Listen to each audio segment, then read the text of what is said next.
Um, Thank you, Vanati, for inviting me in this. So one thing is sure, dry eye is a diagnosis and not a symptom. Whenever you ask the patient what his symptoms are, he'll say, I have dry eyes.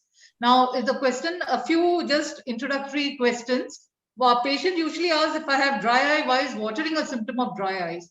So when the ocular surface is devoid of protective layer of film, the tearing occurs. And the other symptoms are grittiness, foreign body sensation, tiredness, blurring vision. What questions do we ask relevant in diagnosis? This is for the general ophthalmologist when you just have 5 minutes of chair time or 10 minutes. So, what are the things that you keep in mind? One is age of the patient. The more the age, dryness is more common, but you can't say that younger people do not have dryness. Contact lens wear, type of contact lens, number of hours of wear, occupation of the patient, especially the IT group, hours of screen time, smokers. Added points in this pandemic is the work from home where patients say they work 15 to 16 hours in front of the computer and then the Netflix and other things. Then online classes in children and the mask induced dry eye also is very common. And also you can ask about systemic diseases like thyroid, diabetes, collagen vascular, graft versus host, allergies, atopy, acne, rosacea, SJS and OCP. Then these are the causes of sensory loss which are there, which we have to keep in mind. And the systemic medications you can generally ask are the antihypertensives, beta blockers, diuretics, antidepressants, anticholinergics, antispasmodics, hormone replacements, and antihistaminics. Also, history of ocular surgery, refractive procedures, and cataract surgery is important. Now, the frequently asked questions are how to diagnose a dry eye, how do you know what kind of dry eye, is it aqueous deficiency, evaporative, lid related, what are the relevance of investigations, and when do you ask for systemic investigation? So in the clinic, what do? You take history, age, symptom, occupations, medication, drug reaction. What is the questionnaire they would normally like to use? There is the OSDI, there is the symptom assessment, and there is the speed questionnaire. The speed is the fastest. You can see that in each category, there are just four. So it's quick and occupies less of chair time, and the patient can do the ticking. And then these are the questions in the DUCE classification, which we have already gone through. Now, systemic examination, important to see the patient as a whole and not just his eye. So if you see if he has facial palsy, decreased blinking, blepharitis, anterior, posterior, meibomian seborrhea, the ocular surface, the tear meniscus height, symblepharon, we miss often and miss the OCPs there. Signs of burnt out trachoma still there and vitamin A deficiency. So when you see in the OPD, you can see the debris in the tear film. You can put a drop of fluorescence, see the tear lake, see the T-bud, and surface staining. And you can develop a particular algorithm. I prefer to put a drop of fluorescence, see the T-bud, and then at the same time do the Schirmer's and the fluorescent clearance. So what is the role of the dyes, the lissamine green and the rose bengal? If you have them in the OPD, you can see that the ocular surface central staining is because of tear deficiency. And when it is towards the phonesis, it's mostly the meibomian gland deficiency and evaporative dry eye. And you can also, the von Westerveld scoring, you can do the scoring for this. Now, which Schirmer's test would you do? 1, 2, or 3, like Dr. Bhaskar said, and what we were taught in fellowship, Dr. Sangwan's favorite, Dr. Subota, that you stimulate the nasal, due to nasal stimulation, when you find that that distinguishes the Sjogren's from non-Sjogren's. So the reflex tearing is actually absent according to Subota in Sjogren's syndrome, and in non-Sjogren's you might find some reflex. Fluorescent clearance test, I do set a great store by this. That is when you do the Schirmer's, after putting the dye, you can see if the tear turnover is there or not. Dr. Swati Singh from LVP has done this new test of touching the dye to the lacrimal gland. And if you see the secretions there, you know it's not a cicatrizing disease and it's actually a decreased secretion. So we find in case of SJS and all, there is a secretion of tears, but then the ducts may be cicatrized there. So the Schirmer's test, we can see that, sorry. Okay, now when do you go for more expensive tests? And are these tests diagnostic or prognostic?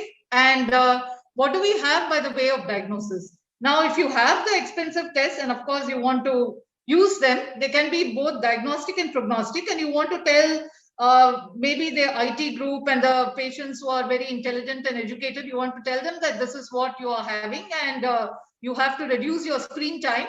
So if you are suspecting, what we do, we have both the ocular surface analyzer and the LipiView. I think a problem of plenty. So we need to use both, but which one to use when?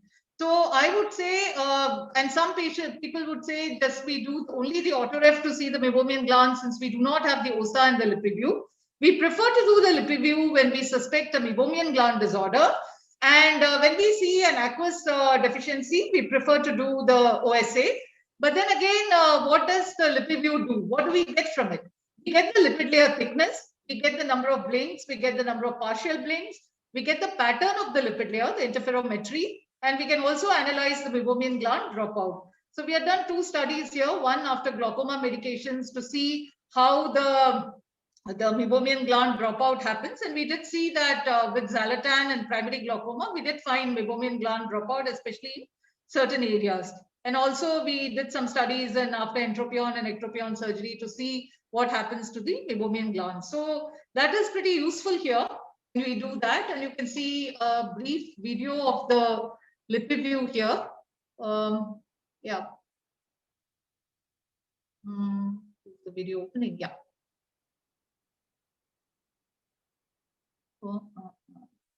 Coming to, yeah. You can see the LipiView. You can see that the number of blinks you can see there. You can see the meibomian glands also. You can see the areas of dropout. So we can't see your video, Uma. You couldn't see? Okay. I'll just try to play back that. Yeah. Now could you see, Vanati?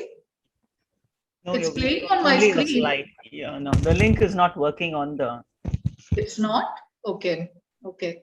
So what do I do for that? I think you can just go ahead here. Sure. So you can see this, one of the printouts of this. You can see that the LLT you expect over 60, 65 to be normal. And this is 44 and 36. But one thing which has to be remembered is the patient should not put any drops, and this should be the first examination that is done in the day. So, and then you can also see how the glands are. You can see both in the infrared. You have also the dynamic viewing there. You can see the loss of the glands. So the patient understands that they are using the screen. The screen time is far too much. What do we get from the OSA? We get the tear meniscus height. We get the lipid layer thickness. We get the non-invasive breakup time. We also get the percentage meibomian glands loss in all 4 lids. So here you can see, not very clear maybe, the NIBUT, the lipid layer, the tear meniscus height, the meibomian gland percentage loss, upper lid, lower lid, and the dry eye, how much is it? It is like a traffic signal. So anything in red is dangerous, anything in green, very good, and in yellow, you have to be a little careful about that. So here you can see the NIBUT here, 11.7, 11.4. Anything more than 10, very good. You can see the lipid layer type, the meibomian gland percentage loss in the upper and lower lid. I hope this video plays. I'm not sure. Just showing the OSA. Can you see? No. Is it visible? The OSA video? No, the video is not playing. Oh, okay. Okay. Right. So this is the, sorry for that. This is the, okay. The other tests that we have are the tear osmolarity and the Infema drive, which tells you the MMP9. The tear osmolarity, we had a demo machine for some time, and then it might tell you if the osmolarity is very high, then, but these are very expensive tests and adds more and more to your patient expenditure, which they may not follow. The Infema drive tells you whether the MMP9 is increased or not, and there is inflammation on the ocular surface. And when do we order some blood work? We have missed patients with Sjogren's syndrome. So you do this anti-RO and LA, also ANA and rheumatoid factor, sometimes vitamin D3 levels. So all these are mostly in secondary Sjogren's syndromes and aqueous deficiency dry eye. And as Bhaskar said, we need a rheumatologist and a physician support because they usually start pilocarpine, sivamyline, and other secretagogues, which may help to increase the tear production. It's also important to grade the dry eye as mild, moderate, and severe. And the severity level will be also on the visual symptoms, staining, and the lid, meibomian glands, T-butt, and the Schirmer's. The treatment, I think this mainly covers only the diagnosis. So the treatment depends upon the type of dry eye, the severity, and also, like Dr. Fogla said, you need lifestyle changes. And I don't think my seminar is supposed to cover the lubricants and how much, but the different types are CMC, HPMC, gels, and ointment. In the mild, all types are okay because minimally you use 4 times a day. Moderate, you use them more frequently and lesser preservatives. And severe dry eye, you use preservative free. So the other medications that we have are the Trihalos, the Rimabepide, the UV loop, and the Xiidra, which is not available here. But the Xiidra is mostly when the ICAM levels are high. IL-6 levels being high, you use cyclosporine. You can use it for a year and a half. Omega-3 fatty acids may also help. So also vitamin B3. And the importance of maintenance, it's a treatment, it's not a cure. And the patients have to be explained the disease. Bhaskar has already covered punctal plugs. And I think the topic is beyond whether it's a thermal pulsation or IPL and when to do that. Thank you, Vanati. Sorry that the videos didn't show actually.